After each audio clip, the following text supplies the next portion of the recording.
Shunets. I'm Gracie. And I'm Damon. Welcome to today's video. So this is my endometriosis journey.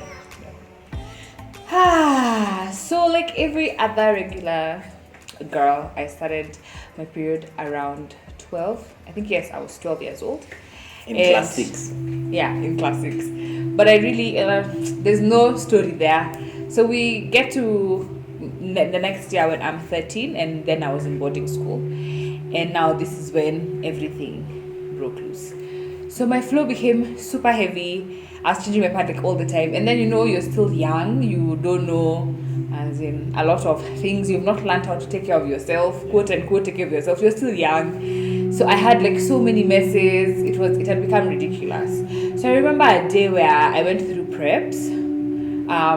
Preps is basically like 2 hours in the morning, and I'd messed my dress 2 times. So I went to dorms, came back, and then I just went and told the nurse, I don't think this is normal. So I called my mom, and we went to hospital. So we went and saw a gynecologist who, his first immediate reaction or solution to my problem was to put me on contraceptives. At 13. So my mom was just legit, this guy is crazy, and we left. And so I didn't do much about it. We just bought more pads to get me through school. And at that point, that was the only symptom I was experiencing. And so I hadn't really thought much into, could this be a situation? Yeah. So fast forward to around Form 2, and now the pain started. I had normal cramps, like normal girl cramps or normal period cramps, if you would call them, but it had never really escalated to something really serious. So now I'm in Form 2, and the pain is unbearable. I remember having to sleep in the sanatorium 2 days of my period.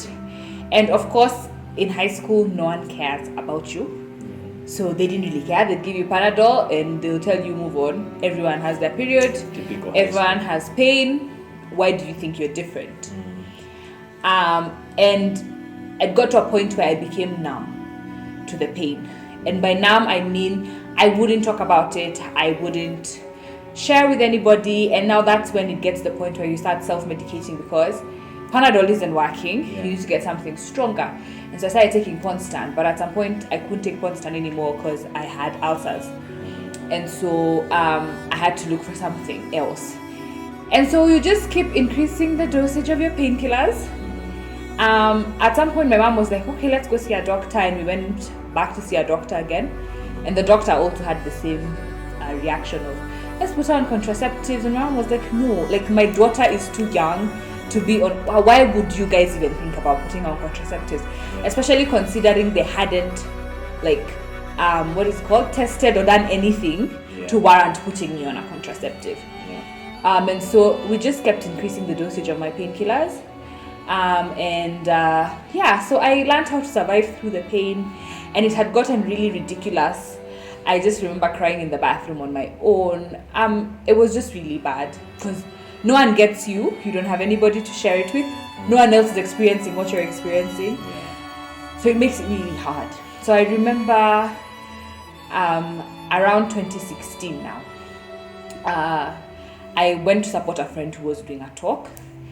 And at that point, I didn't even know what she was talking about. It's just like, my friend is talking, let's go. And she was not, we're not as close. She was just an acquaintance. I'd met her like a couple of times. And I was like, let me go support.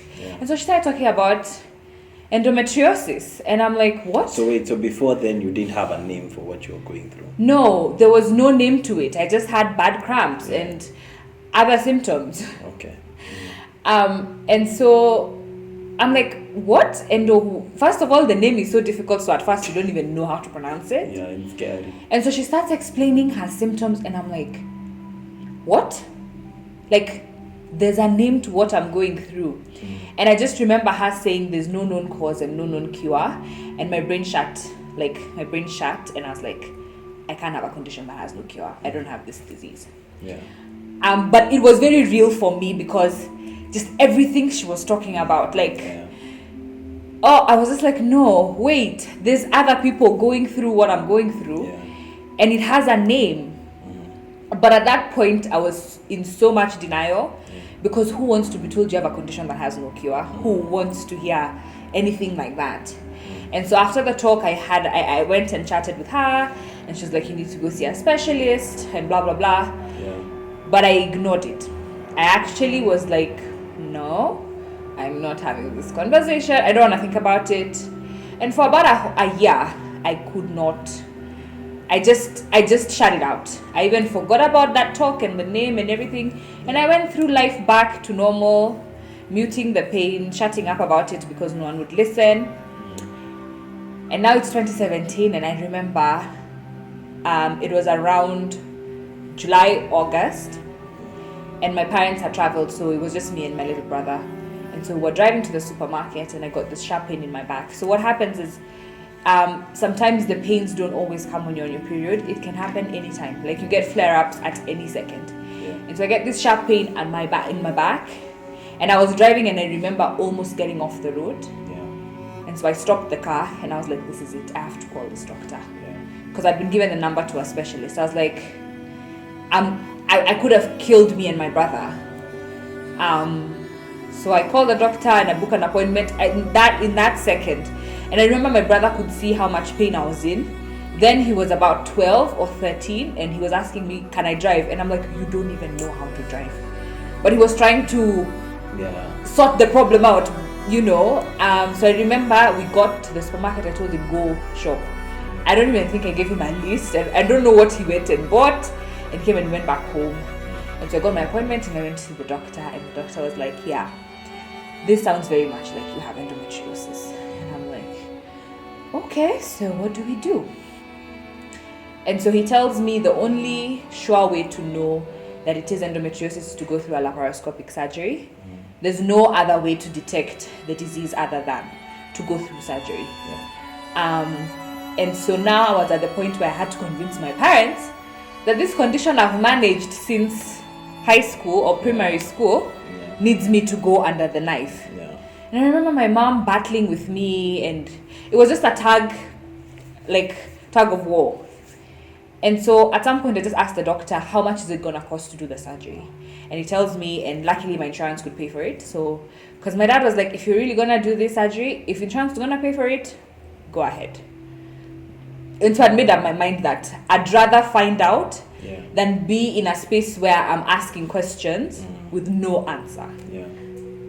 And so October of 2017, then we'd already started dating. We actually had started dating in July, I remember.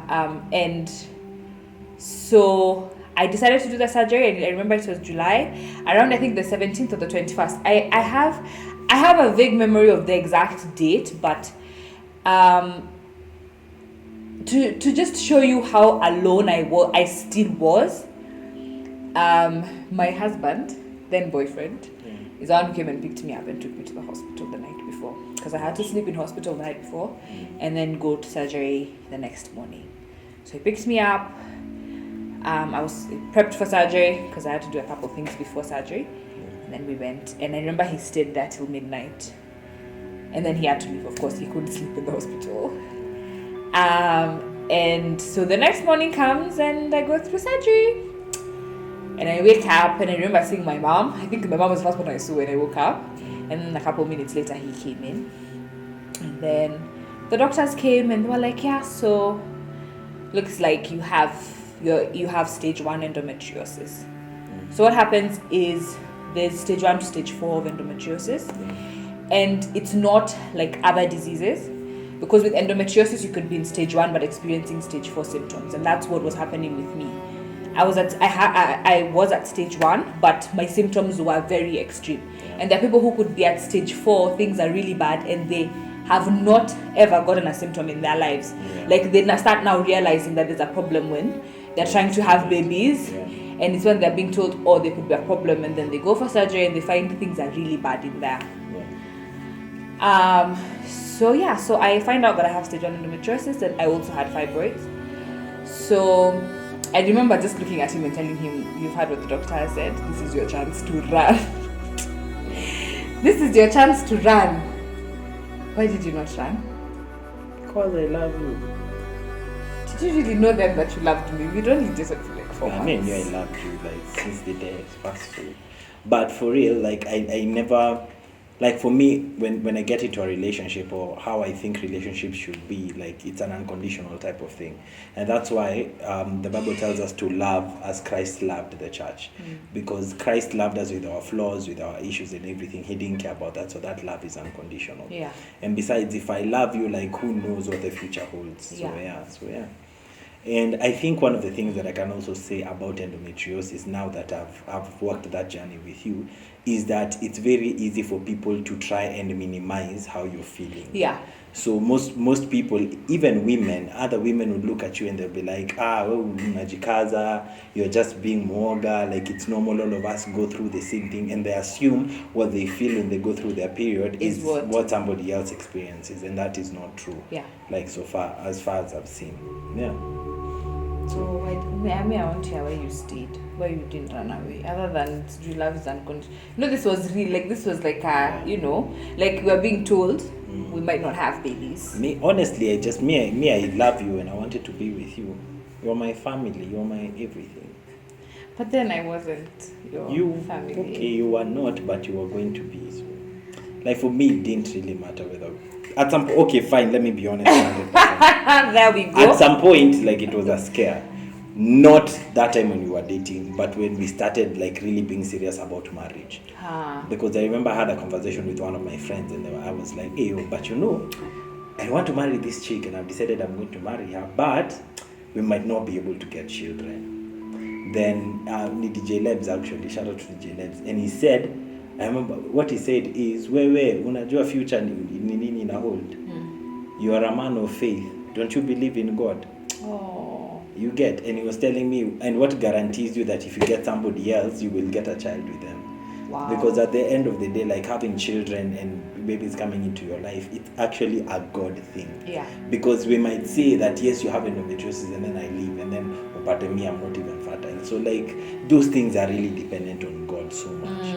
But for me, the person that you are, your personality, your heart, your soul, like your spirit, everything about you is what I always wanted in my space. So I knew that is what I wanted to settle for. So whether we had kids or not, whether we had our own babies or adopted, at the end of the day, like for me, I knew that this is the person that I want, and I love her enough for me to stay like in this situation, because at that point I believed that, because you just seen me through a really dark time in my life, where I lost my dad and everything, and you were there. Like me seeing you being there for me at that time, I knew that like no matter what comes, then we are unbreakable. Yeah, so like for me, I think one of the greatest blessings I got was meeting him, because he was so supportive, and I keep telling people that you need someone in your life who can walk this journey with you. And if you are in a relationship with someone with endometriosis, if you are a brother, a parent, just listen, because sometimes it's hard. It's really, really hard for us, and we've gotten to the point where people are going to the point where they can't talk about it anymore. They're tired of trying to scream and no one's hearing them. They feel like they're in a hole where they're screaming and it's not going past, the opening of the pit that they're in. And for me, it took a lot of keep on telling I remember I used to keep telling my mom, you know how much I want kids. Yeah. And this is I can't, because like for me, I think now from that point on, so the doctor says endometriosis, and I remember I'd moved out of home and I was staying in my own house. And I remember, so where I was staying was small, it was pretty small. And I remember a friend of mine, we used to go to the gym together, and one day she came and she found my house. And she's like, what's that smell? And I'm like, what smell? So I had dishes in my sink for 2 weeks. They were smelling, they were moldy. My house was filthy, but I could not smell it. I could not, like for me, I'd wake up and go to work like a normal human being and come back, and I couldn't tell that I was in a bad space. Like I'd literally entered a deep, and it was really dark. I remember a friend of mine at that point when she pointed it out, and I was like, this is bad. So I had to go for therapy. I had to talk to someone, because now for me it was those ones for God, why me? Yeah. What do you mean I'm not gonna have children? Like, I really want to have children. Like, for me, having children is a big deal. It might not be for every woman, and we need to stop imposing that on women. But there's, for some people who their desire is to hold their baby, and for me it was, even if it's just one, God, why not me? And so the journey after that is, I remember the doctor telling me I have to be put on a hormonal treatment. Yeah. It was called Visan. Yeah. And technically what Visan is that it stops your period. So basically it's like you're being put on menopause. Yeah. And so imagine dating a woman in menopause. A menopausal woman. Yeah. And actually when I say it puts you in menopause, I was experiencing every symptom of menopause. Yeah. The mood swings, the hot flashes, it makes you feel like you're gonna go insane. Yeah. It literally makes you feel like you're gonna go crazy. And I remember swallowing those pills, and yes, I felt like, okay, it's getting better, there's no pain because I don't have my period. Because ideally, now that I can explain what endometriosis is, so endometriosis basically is the inner lining of the uterus is called the endometrium. So tissues that mimic the endometrium growing outside of the uterus, so they can grow anywhere outside the uterus, on the ovaries, and they spread all over the body. So that's why you hear there's someone with endometriosis in the lungs, because the tissue has grown there. So basically what happens every time you have your period, that tissue bleeds, and as it bleeds, it forms chocolate cysts. So the condition keeps growing every time you have your period. So basically, treatment is to stop it. Yeah, so it's supposed to stop it so that you don't bleed anymore, so that means it doesn't grow anymore. But what you need to realize is that the hormonal treatment is just a suppressant. Once you get off it, you go back. Yeah. And so I did the treatment for about a year and a half, and at that point I was like, I can't do this anymore. I can't take it anymore, because I felt like I was going crazy. I was the angry woman. I was at work I was always looking for a fight. Where is the fight? Yeah. It is basically because the hormones were all over the place. And yes, it makes you feel like there's the security of it's gonna get better. But the worst part is there's no solution. Yeah. The doctor can't tell you this is the solution. Yeah. And I remember at every doctor's visit he'd keep asking me, are we ready for children? Are we ready for children? When can we start trying? So basically what they try to do after you get a diagnosis is they try to put you on fertility treatment to try and get pregnant. But you see, it doesn't always work for everybody. And so for me, after the year and a half, I just told my husband, then boyfriend, that I'm done. I can't do this medication anymore. Let it come the way it will come. Because I couldn't take it anymore, to be honest. So he told me, okay, I'm believing with you that you're healed when you get off the drugs. We prayed. And so I went to my doctor, and my doctor was very skeptical. He's like, do you have to do what? Like, he couldn't even believe I'm trying to get off medication and I'm not trying to get a baby. Like, because the idea was get off Visan, get on fertility treatment, start trying for babies. But I told him, I'm not ready, I'm not married, I'm still in school, I'm not ready for kids, but I'm not doing these drugs anymore. And so he told me, okay, let's observe for like 3 months and see what happens. And to be honest, after I got off the drugs, I have not felt the pain anymore. I have not. Jesus, man, God is a healer. I've not experienced endometriosis as it was. My periods were okay; they were normal until the period where we got married. And so I think as if you've watched like our previous videos, is we discussed how we didn't plan to get pregnant. We decided that we're gonna just stay in the will of God. What He decides, He decides. So we didn't even end up going for the fertility treatment or seeing the doctor. Nothing. We just got pregnant. And so I feel like it's one of those things that's a very, I don't know how to explain it. I don't know how to explain it. The English is hard. It's one of those things where you can't exactly explain, because sometimes even explaining doesn't make sense. But I feel like my story can inspire other women, because I feel what happens is sometimes they spell doom for you. Your doctor will make it look like it's the end of the world. It's over, it's done. And unfortunately, right now, there are so many people who are walking around thinking they have endometriosis or any other condition, because there's so many fertility conditions.